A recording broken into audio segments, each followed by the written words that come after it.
Hello दोस्तों, नमस्कार। इतिहास विषय से संबंधित हमारे जो है 205 क्वेश्चन कंप्लीट हो गए थे। आज हम 206 से स्टार्ट करेंगे। उससे पहले आप सभी लोगों को दीपावली की हार्दिक शुभकामनाएं। और साथ ही जो है प्लीज़ आप लोग वीडियो को लाइक कीजिए, शेयर कीजिए, सब्सक्राइब कीजिए। तो चलिए स्टार्ट करते हैं। आज का पहला क्वेश्चन है हमारा 206 से। तो चंपारण आंदोलन के राष्ट्रीय नेता कौन थे? तो चंपारण आंदोलन के जो राष्ट्रीय नेता थे वो थे महात्मा गांधी। ए इसका राइट आंसर हो जाएगा। अगला क्वेश्चन की बात करेंगे। प्रसिद्ध नाटक नील दर्पण, जिसमें इंडिगो की खेती करने वाले किसानों के दमन का चित्रण किया गया है, की रचना किसने की थी? तो नील दर्पण की रचना की थी आपका दीन बंधु मित्र। डी इसका राइट आंसर हो जाएगा। आप एक्सप्लेनेशन देख सकते हैं। 1857 के विद्रोह के ठीक बाद बंगाल में नील विद्रोह 1859 से 60 के बीच हुआ था। और सन्यासी विद्रोह की बात करें 1763 से 1800 में। और संथाल विद्रोह की बात करें 1855 से 56 में, यानी 1857 की क्रांति से एक साल पहले। और पावना विद्रोह या पावना विद्रोह की बात करें तो 1873 से 76 के बीच हुआ था। और नील विद्रोह की शुरुआत बंगाल के नदिया जिले के गोविंदपुर गांव से हुई थी। एक नील उत्पादक के दो भूतपूर्व कर्मचारियों यानी दिगंबर विश्वास तथा विष्णु विश्वास के नेतृत्व में वहां के किसान एकजुट हुए तथा उन्होंने नील की खेती बंद कर दी। यह नील आंदोलन के इतिहास में अपनी मांगों को लेकर किए गए आंदोलनों में सर्वाधिक व्यापक और जुझारू विद्रोह था। बंगाल का नील विद्रोह शोषण के विरुद्ध जो है किसानों की सीधी लड़ाई थी। और बंगाल के वे काश्तकार जो अपने खेतों में चावल की खेती करना चाहते थे, उन्हें यूरोपीय नील बागान मालिक नील की खेती करने के लिए मजबूर करते थे। और नील की खेती से इनकार करने वाले किसानों को नील बागान मालिकों के दमन चक्र का सामना करना पड़ता था। और सितंबर 1859 में उत्पीड़ित किसानों ने अपने खेतों में नील न उगाने का निर्णय लेकर बागान मालिकों के विरुद्ध जो है विद्रोह कर दिया। और 1860 तक नील आंदोलन नदिया, पाबना, खुलना, ढाका, मालदा और दिनाजपुर आदि क्षेत्रों में फैल गया। और किसानों की एकजुटता के कारण बंगाल में 1860 तक सभी नील कारखाने बंद हो गए। और बंगाल के बुद्धिजीवी वर्ग ने अखबारों में अपने लेखों द्वारा जनसभाओं के माध्यम से इस विद्रोह के प्रति अपने समर्थन को व्यक्त किया। इसमें हिंदू पैट्रियार्ट के संपादक मोस्ट इंपोर्टेंट है हरिश्चंद्र मुखर्जी की विशेष भूमिका रही थी। और नील बागान मालिकों ने अत्याचारों का खुला चित्रण जो है दीनबंधु मित्र ने अपने नाटक नील दर्पण में किया है। अगले क्वेश्चन की बात करेंगे। अगला क्वेश्चन है हमारा, निम्नलिखित में से किस सत्याग्रह आंदोलन में गांधी जी ने प्रत्यक्ष रूप से भाग नहीं लिया? तो प्रत्यक्ष रूप से जिसमें भाग नहीं लिया था वो था आपका वाइकोम सत्याग्रह। ठीक है, सी इसका राइट आंसर हो जाएगा। आप देख सकते हैं वाइकोम के मंदिर प्रवेश सत्याग्रह में गांधी जी ने प्रत्यक्ष रूप से भाग नहीं लिया था, जबकि खेड़ा सत्याग्रह, राजकोट सत्याग्रह और असहयोग आंदोलन का नेतृत्व स्वयं गांधी जी ने किया था। अगले क्वेश्चन की बात करेंगे। स्वाधीनता आंदोलन के दौरान महात्मा गांधी के करीबी अंग्रेज मित्र थे। तो स्वाधीनता आंदोलन के दौरान जो महात्मा गांधी के करीबी अंग्रेज मित्र थे वो थे आपके रेवरेंड चार्ली एंड्रूज। ठीक है, सी इसका राइट आंसर हो जाएगा। आप इसका एक्सप्लेनेशन देख सकते हैं। चार्ल्स एंड्रूज यानी Deen Bandhu Andrews Saint Stephen College Delhi में प्राध्यापक थे। भारतीयों से इनका गहरा लगाव था और हर तरह से भारतीय बनना चाहते थे। रविन्द्रनाथ टैगोर हो गए, गोपाल कृष्ण गोखले तथा महात्मा गांधी से इनके घनिष्ठ संबंध थे। ये दक्षिण अफ्रीका के फिनिक्स आश्रम में गांधी जी के साथ रहे थे। ये इंपॉर्टेंट है क्योंकि गांधी जी का जो पहला आश्रम यही है जो दक्षिण अफ्रीका में फिनिक्स आश्रम है। और गांधी जी ने ही गरीबों के प्रति इनकी निरंतर चिंता को देखते हुए उन्हें दीन बंधु की उपाधि से सम्मानित किया था। और एंड्रूज 1925 और 1927 में ऑल इंडिया ट्रेड यूनियन के अध्यक्ष भी रहे थे। और गोलमेज सम्मेलन में भाग लेने के लिए वह गांधी जी के साथ लंदन गए थे। अगला क्वेश्चन हमारा, अंत्योदय कार्यक्रम का उद्देश्य है। तो अंत्योदय जो कार्यक्रम है उसका उद्देश्य आपका सी राइट आंसर हो जाएगा, यानी गरीबों में सबसे गरीब की सहायता करना, वही अंत्योदय कार्यक्रम है। आप इसका एक्सप्लेनेशन देख सकते हैं। अंत्योदय कार्यक्रम का उद्देश्य जो है गरीबों में सबसे गरीब की सहायता करना। और इस कार्यक्रम का विचार सर्वप्रथम महात्मा गांधी द्वारा प्रस्तुत किया गया था। और इस संदर्भ में गांधी जी जॉन रस्किन की पुस्तक अनटू द लास्ट से प्रभावित थे। मोस्ट इंपोर्टेंट बुक है, एग्जाम में पूछी गई है। प्लीज वीडियो को लाइक और शेयर जरूर करें आप लोग। अगले क्वेश्चन की बात करेंगे।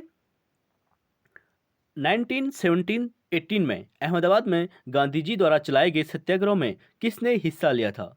तो वो हिस्सा लिया था आपका औद्योगिक कर्मी। ठीक है, तो बी इसका राइट आंसर हो जाएगा। इंपॉर्टेंट क्वेश्चन है, आप देख सकते हैं। चंपारण की सफलता के बाद गांधी जी का अगला प्रयोग जो है वर्ष 1918 में अहमदाबाद की एक कॉटन टेक्सटाइल मिल में मालिक और मजदूरों के बीच बोनस बढ़ाने को लेकर चल रहे विवाद में हस्तक्षेप करना था। और यह विवाद प्लेग बोनस को लेकर था। और प्लेग का प्रकोप खत्म होने के बाद मालिक इसे समाप्त करना जो है चाह रहे थे, जबकि मजदूर इसे बरकरार रखने की मांग कर रहे थे। और उत्पादन लागत, मुनाफा और मजदूरों के जीवन निर्वाह खर्च का गहराई से अध्ययन करने के बाद गांधी जी ने घोषणा की मजदूरों को 35% बोनस मिलना चाहिए। और मिल मालिकों द्वारा गठित ट्रिब्यूनल ने इनकी बात मान ली थी।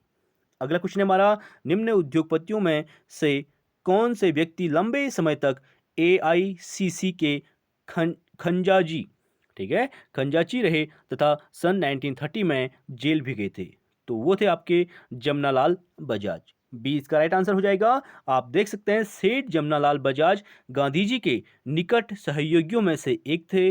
वे भारतीय राष्ट्रीय कांग्रेस के कोषाध्यक्ष थे और वह वर्ष 1930 में जेल गए। वह ब्रिटिश सरकार द्वारा राय बहादुर की पदवी त्याग कर वर्ष 1921 में असहयोग आंदोलन में भाग लिए थे।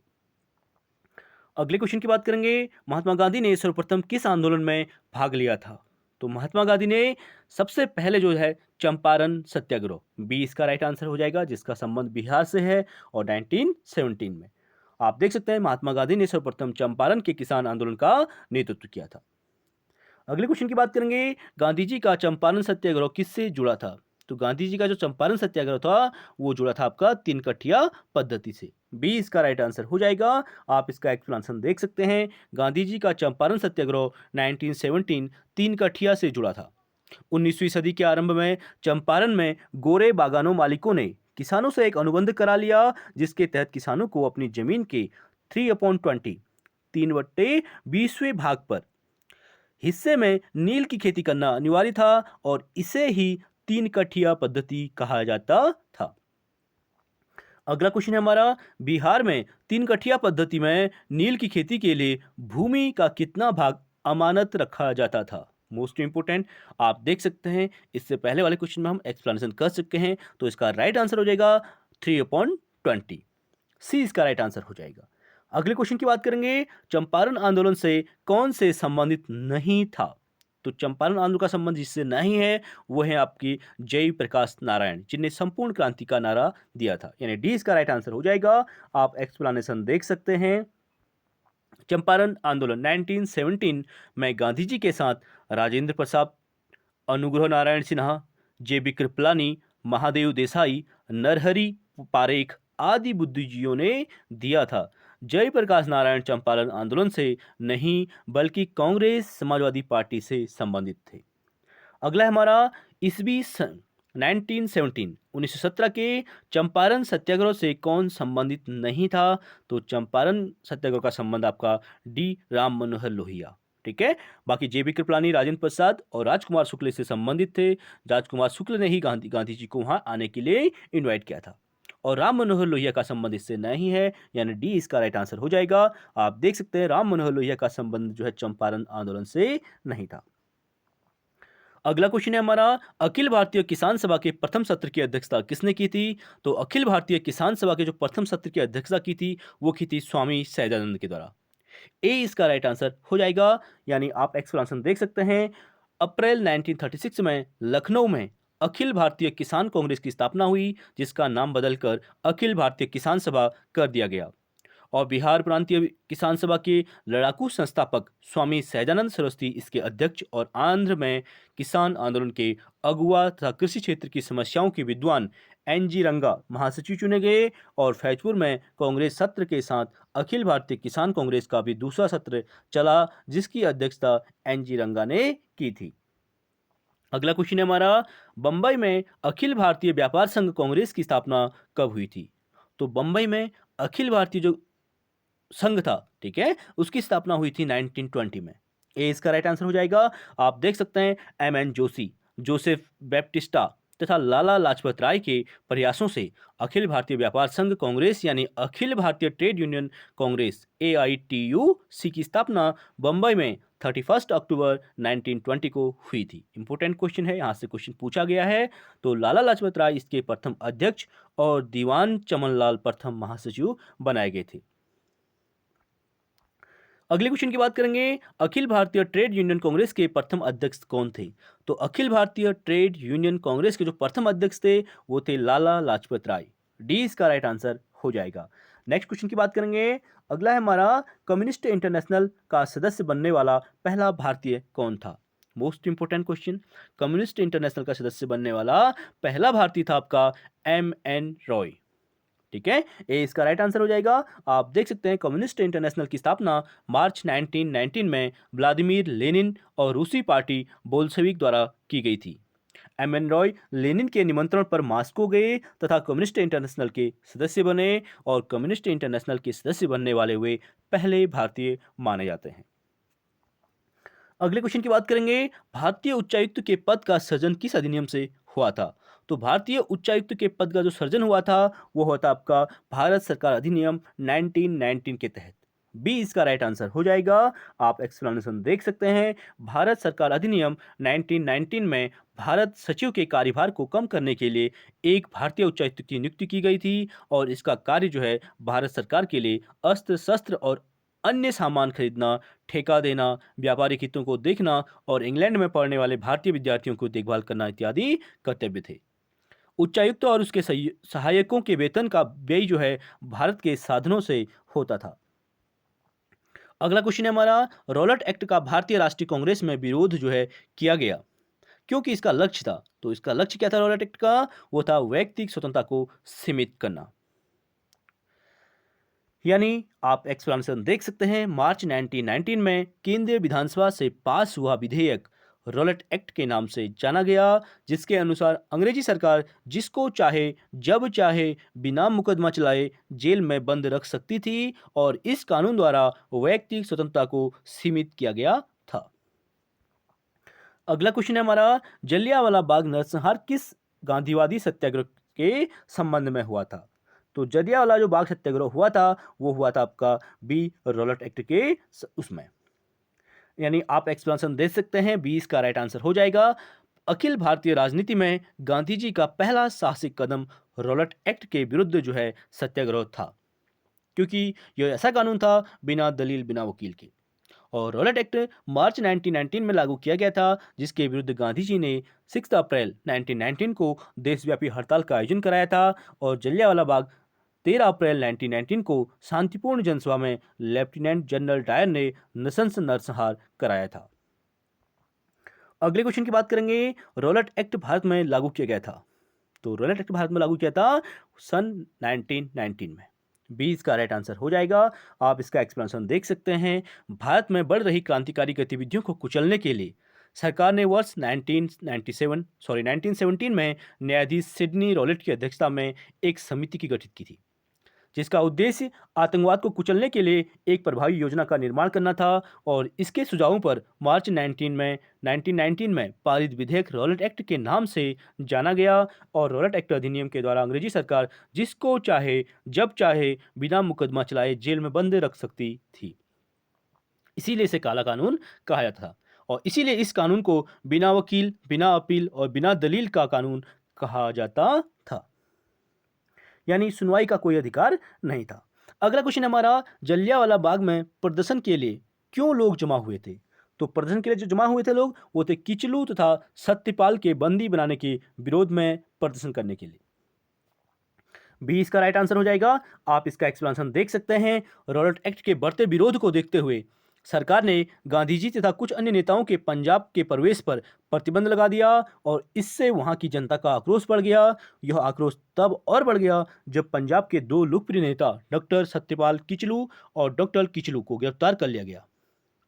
इस गिरफ्तारी और रॉलेट एक्ट के विरोध करने के लिए लोगों ने अमृतसर के जलियांवाला बाग में एक विशाल सभा का आयोजन किया था और इसी बाग में 13 अप्रैल 1919, डेट इंपॉर्टेंट है, नोट डाउन कर सकते हैं, 13 अप्रैल 1919 को शांतिपूर्ण जनसभा में जनरल डायल ने नरसंस जो है नरसंहार करवाया था। अगला क्वेश्चन है हमारा, रविंद्रनाथ टैगोर ने अपनी नाइटहुड की उपाधि किस कारण त्याग दी थी? Most important question. तो इसका राइट आंसर हो जाएगा आपका जलियांवाला बाग हत्याकांड के विरोध में। सी इसका राइट आंसर हो जाएगा। आप इसका एक्सप्लेनेशन देख सकते हैं। 13 अप्रैल 1919 को जलियांवाला बाग नरसंहार की हृदय विदारक घटना के बाद रविंद्रनाथ टैगोर ने ब्रिटिश सरकार द्वारा प्रदान की गई नाइटहुड की उपाधि लौटा दी थी। टैगोर ने कहा था कि समय आ गया है जब सम्मान के तगमे अपमान के बेतु के संदर्भ में हमारे कलंक को सुस्पष्ट कर देते हैं। जहां तक मेरा प्रश्न है, मैं सभी विशेष उपाधियों से रहित होकर अपने देशवासियों के साथ खड़ा होना चाहता हूं। ये रविंद्रनाथ टैगोर के द्वारा कहा गया था। अगला है हमारा, लंदन में 13 मार्च 1940 को सर माइकल ओ डायर को गोली से मारा गया था। तो किसके द्वारा? तो मारा था उधम सिंह के द्वारा। डी इसका राइट आंसर हो जाएगा। मोस्ट इंपोर्टेंट क्वेश्चन है, आप देख सकते हैं यहां से ओ डायर को मारने जो है उधम सिंह लंदन जाते हैं। यानी मार्च 1940 में पंजाब के क्रांतिकारी नेता उधम सिंह ने जलियांवाला बाग के नरसंहार का बदला लेने के लिए इस हत्याकांड के समय पंजाब के लेफ्टिनेंट गवर्नर रहे sir Michael Francis O Dyer की लंदन में हत्या कर दी थी, जिसके लिए उन्हें गिरफ्तार कर मृत्युदंड दिया गया था। अगला हमारा, वर्ष 1919 भारतीय इतिहास से संबंधित है। तो वर्ष 1919 का संबंध आपका जलियांवाला बाग त्रासदी से हो जाएगा, यानी बी इसका राइट आंसर हो जाएगा। आप देख सकते हैं वर्ष 1919 भारतीय इतिहास में जलियांवाला बाग त्रासदी से संबंधित है और 13 अप्रैल 1919 को जलियांवाला बाग में निहत्थी भीड़ पर हत्यारे डायर ने गोली चलाकर हजारों लोगों की जो है नृशंस हत्या करवाई थी। इसीलिए जो पर्टिकुलर जगह था जलियांवाला बाग था। अगले क्वेश्चन की बात करेंगे, अमृतसर के जलियांवाला बाग में भीड़ यानी क्राउड का दमन हुआ था। तो कब हुआ था? वो डेट है आपकी 13 अप्रैल 1909। मोस्ट इंपोर्टेंट क्वेश्चन है, यानी बी इसका राइट आंसर हो जाएगा। आप इसका एक्सप्लेनेशन देख सकते हैं। एक्सप्लेनेशन हम कर चुके हैं इसे, ठीक है। तो अगले क्वेश्चन की बात करेंगे, तो जलियांवाला बाग हत्याकांड के लिए जिम्मेदार जनरल डायर को निम्न में से किसने मार डाला था? तो उसका राइट आंसर हो जाएगा आपका सी, उधम सिंह के द्वारा, यानी सी इसका राइट आंसर हो जाएगा। आप एक्सप्लेनेशन देख सकते हैं। मार्च 1940 में पंजाब के क्रांतिकारी नेता उधम सिंह ने जलियांवाला बाग के नरसंहार का बदला लेने के लिए इस हत्याकांड के समय पंजाब के लेफ्टिनेंट गवर्नर रहे माइकल फ्रांसिस ओ डायर की लंदन में जाकर हत्या कर दी थी, जिसके लिए उन्हें गिरफ्तार कर मृत्युदंड दे दिया गया था। अगला है हमारा, किसने खिलाफत आंदोलन को हिंदुओं और मुसलमानों की एकता के एक ऐसे अवसर के रूप में देखा जो 100 वर्षों में भी पुनः प्रस्तुत नहीं होगा? Most important question, Mahatma Gandhi इसका राइट आंसर हो जाएगा, यानी सी। आप इसका एक्सप्लेनेशन देख सकते हैं। 24 नवंबर 1919 को दिल्ली में अखिल भारतीय खिलाफत कमेटी का अधिवेशन हुआ, जिसके अध्यक्ष 24 नवंबर को गांधी जी थे। और दिसंबर 1919 में हुए भारतीय राष्ट्रीय कांग्रेस के अमृतसर अधिवेशन में खिलाफत आंदोलन को और अधिक बढ़ावा मिला, जब कांग्रेस ने बड़ी सावधानी से धार्मिक मामलों से स्वयं को पृथक रखा। किंतु खिलाफत आंदोलन शुरू होने के बाद गांधी जी ने यह अनुभव किया कि हिंदू मुस्लिम को एकजुट करने का यह स्वर्णिम अवसर है जो आगे 100 वर्षों में प्राप्त नहीं हो सकता है। ये गांधी जी ने कहा था। अगला है हमारा, 1920 की खिलाफत कमेटी की सभा जिसने गांधी जी को असहयोग आंदोलन के नेतृत्व को संभालने का अनुरोध किया था, वह किस शहर में हुआ था? तो वह हुआ था आपका इलाहाबाद में। और वर्तमान की बात करेंगे तो प्रयागराज। सी इसका राइट आंसर हो जाएगा। आप एक्सप्लेनेशन देख सकते हैं। गांधी जी ने 1920 में खिलाफत कमेटी को अंग्रेजी हुकूमत के खिलाफ असहयोग आंदोलन छेड़ने की सलाह दी थी और 9 जून 1920 को खिलाफत कमेटी ने इलाहाबाद के इस सलाह को स्वीकार किया और गांधी जी को आंदोलन का नेतृत्व करने का अधिकार सौंपा गया था। और सितंबर 1920 में कलकत्ता में लाला लाजपत राय के नेतृत्व में हुए कांग्रेस के विशेष अधिवेशन में असहयोग आंदोलन को प्रारंभ करने का निर्णय लिया गया था। अगला क्वेश्चन है हमारा, गांधी जी के असहयोग आंदोलन में लोगों को शराब से परहेज करने का आग्रह किया गया, फलस्वरूप सरकार ने राजस्व में भारी कमी आई और एक प्रदेश की सरकार ने लोगों को फिर से शराब पीने को प्रेरित करने के लिए प्रमुख व्यक्तियों की एक सूची प्रसारित की जो शराब पीते थे, और उस प्रदेश का नाम बताइए। इंपॉर्टेंट क्वेश्चन है, आप देख सकते हैं। तो इसका राइट आंसर हो जाएगा आपका बिहार। यानी गांधी जी के असहयोग आंदोलन के फलस्वरूप लोगों के शराब से परहेज के चलते सरकार के राजस्व में भारी कमी आई थी, और तो बिहार एवं ओडिशा की सरकार ने शराब को स्वास्थ्य के लिए हितकर प्रभावों को प्रचारित एवं प्रसारित करने के लिए ऐसे महान प्रसिद्ध लोगों की एक सूची जारी की जो शराब का सेवन करते थे, और इसी सूची में Sikandar, Julius Caesar, Napoleon, Shakespeare आदि शामिल थे। तो चलिए फ्रेंड्स, आज के लिए इतना ही। आई होप वीडियो पसंद आई होगी। प्लीज़ वीडियो को लाइक शेयर सब्सक्राइब ज़रूर करें। और अगेन आप लोगों को हैप्पी दीपावली। तो आज के लिए इतना ही, बाकी नेक्स्ट क्लास में करेंगे। Thank you so much.